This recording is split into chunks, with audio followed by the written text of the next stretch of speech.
દાહોદ પ્રાંત અધિકારી શ્રી મિલિંદ દવેના અધ્યક્ષસ્થાને રન ફોર યુનિટી હેઠળ બેઠક યોજાઈ। 31મી ઓક્ટોબરે દાહોદમાં જિલ્લા કક્ષાની યોજાશે રન ફોર યુનિટી। દાહોદ જિલ્લા કક્ષાના રન ફોર યુનિટીનું આયોજન છાપ તળાવ ખાતેથી 31મી ઓક્ટોબર 2025ના રોજ સવારે 38 કલાકે યોજાશે। છાપ તળાવ ખાતેથી રન ફોર યુનિટીનું પ્રસ્થાન કરવામાં આવશે। ત્યાંથી વિશ્રામ ગૃહ, તાલુકા પંચાયત, યાદગાર ચોક, બિરસા મુંડા સર્કલ થઈ છાપ તળાવ ખાતે આવી સમાપન કરવામાં આવશે। દાહોદ પ્રાંત અધિકારી શ્રીએ રન ફોર યુનિટીના આયોજન વ્યવસ્થાપનમાં મંડપ, સાઉન્ડ સિસ્ટમ, પાણીની વ્યવસ્થા, મેડિકલ ટીમની વ્યવસ્થા, માર્ગની સફાઈ સહિતની કામગીરી માટે સંબંધિત વિભાગને જરૂરી સૂચના આપી। આ રન ફોર યુનિટીમાં અધિકારીશ્રીઓ, પોલીસ જવાનો, હોમગાર્ડ તેમજ શિક્ષક મિત્રો, NSS, NCCના કેડેટ્સ આ દોડમાં ભાગ લે।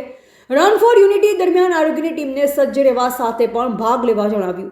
આ બેઠક દરમિયાન જિલ્લા પંચાયતના પ્રમુખ શ્રી કરણસિંહ ડામોર, મામલતદાર શ્રી પ્રદીપસિંહ ગોહિલ, ચીફ ઓફિસર શ્રી દીપસિંહ હઠીલા, જિલ્લા યુવા વિકાસ અધિકારી શ્રી પ્રિતેશ સોની, પ્રાંત અને યુવા વિકાસ અધિકારી શ્રી જિગ્નેશ ડાભી, જિલ્લા માધ્યમિક શિક્ષણ અધિકારી શ્રી, તાલુકા મેડિકલ ઓફિસર શ્રી ભગીરથ બામણિયા સહિત સંબંધિત વિભાગના અધિકારીઓ, કર્મચારીઓ ઉપસ્થિત રહ્યા હતા।